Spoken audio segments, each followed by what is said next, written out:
Trump के 500% tariff की निकली हवा। चीन ने मोदी को दिया ये खास ऑफर। भारत ने चीन को निर्यात किया रिकॉर्ड 33% ज्यादा सामान। दुनिया इस वक्त डोनाल्ड ट्रंप के मनमाने फैसलों से हिल चुकी है। कभी वेनेजुएला के राष्ट्रपति को उठा लाना, कभी ग्रीनलैंड पर नजर, और अब भारत को धमकाने की कोशिश। ट्रंप ने रूस से तेल खरीदने वाले देशों पर 500% तक टैरिफ लगाने की बात कहकर सोचा था कि भारत दब जाएगा, लेकिन असली कहानी कुछ और ही निकली। ट्रंप की इस धमकी की हवा निकल चुकी है और भारत ने बिना झुके अपना खेल और तेज कर दिया है। ट्रंप की धमकी के बीच सबसे बड़ी खबर यह है कि भारत और चीन के बीच ट्रेड जबरदस्त रफ्तार पकड़ चुका है।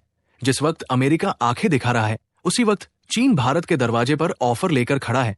चालू वित्त वर्ष 2025-26 में अप्रैल से नवंबर के बीच भारत ने चीन को रिकॉर्ड 33% ज्यादा सामान बेचा है। ये आंकड़ा सीधा ट्रंप के मुंह पर तमाचा है। सरकारी आंकड़ों के मुताबिक भारत का चीन को निर्यात अब 12 अरब 22 करोड़ डॉलर तक पहुंच चुका है, जबकि पिछले साल यही आंकड़ा सिर्फ 9 अरब डॉलर के आसपास था। यानी 4 साल की सबसे बड़ी छलांग भारत ने ऐसे समय में लगाई है जब अमेरिका दबाव बनाने की पूरी कोशिश कर रहा है। ये साफ संकेत है कि भारत अब किसी एक देश पर निर्भर नहीं है। चीन को भेजे जा रहे भारतीय सामानों की लिस्ट भी ट्रंप को और ज्यादा चिढ़ाने वाली है। समुद्री उत्पाद, मसाले, तेल, खली, टेलीकॉम उपकरण और इलेक्ट्रॉनिक सामान सबसे आगे है। खासतौर पर इलेक्ट्रॉनिक सेक्टर में भारत ने ऐसा झंडा गाड़ा है कि चीन भी हैरान है। प्रिंटेड सर्किट बोर्ड का निर्यात कुछ ही महीनों में करोड़ों से सैकड़ों करोड़ तक पहुंच गया। खेती और समुद्री सेक्टर में भी भारत ने बाजी मारी, वरना में झींगा ब्लैक टाइगर, झींगा, सूखी मिर्च, हरी मूंग जैसे उत्पादों की मांग चीन में तेजी से बढ़ी है। इसके साथ ही तांबा और एल्यूमिनियम जैसे मेटल्स के निर्यात में भी जबरदस्त उछाल आया है।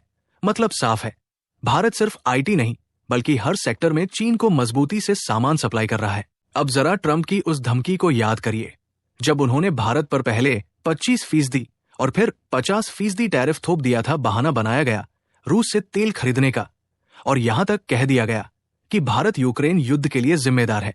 लेकिन भारत ने साफ शब्दों में कहा था कि देशहित सर्वोपरि है और फैसले दिल्ली में होंगे, वॉशिंगटन में नहीं।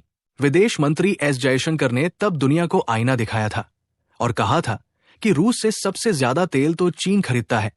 लेकिन ट्रंप की उंगली सिर्फ भारत पर उठ रही है। ये बयान आज भी उतना ही दमदार है, क्योंकि आज वही चीन भारत के साथ ट्रेड बढ़ा रहा है और ट्रंप सिर्फ बयानबाजी में उलझा हुआ है। ट्रंप सोच रहे थे कि टैरिफ से भारत की अर्थव्यवस्था लड़खड़ा जाएगी, लेकिन आंकड़े कुछ और ही कहानी कह रहे हैं। राष्ट्रीय सांख्यिकी कार्यालय के मुताबिक आने वाले वित्त वर्ष में भारत की जीडीपी ग्रोथ 7.4 के आसपास रहने का अनुमान है, जो पिछले साल से ज्यादा है। ये सीधे तौर पर ट्रंप की धमकियों की नाकामी का सबूत है। भारत की रियल जीडीपी 200 लाख करोड़ रुपए से ऊपर जाने की ओर है और नॉमिनल जीडीपी 350 लाख करोड़ रुपए के करीब पहुंचने वाली है।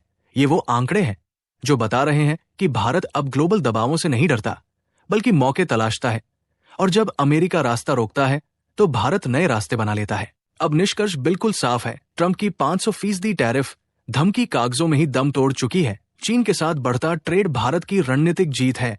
मोदी सरकार ने दिखा दिया है कि भारत झुकने वाला नहीं है। ये नया भारत है जो धमकियों से नहीं, आंकड़ों से जवाब देता है, और आने वाले वक्त में यही भारत वैश्विक आर्थिक ताकत बनकर उभरेगा। दोस्तों, क्या अब भारत को अब अमेरिका की जगह चीन में अपना माल बेचना चाहिए? कमेंट में जरूर बताइएगा। जय हिंद।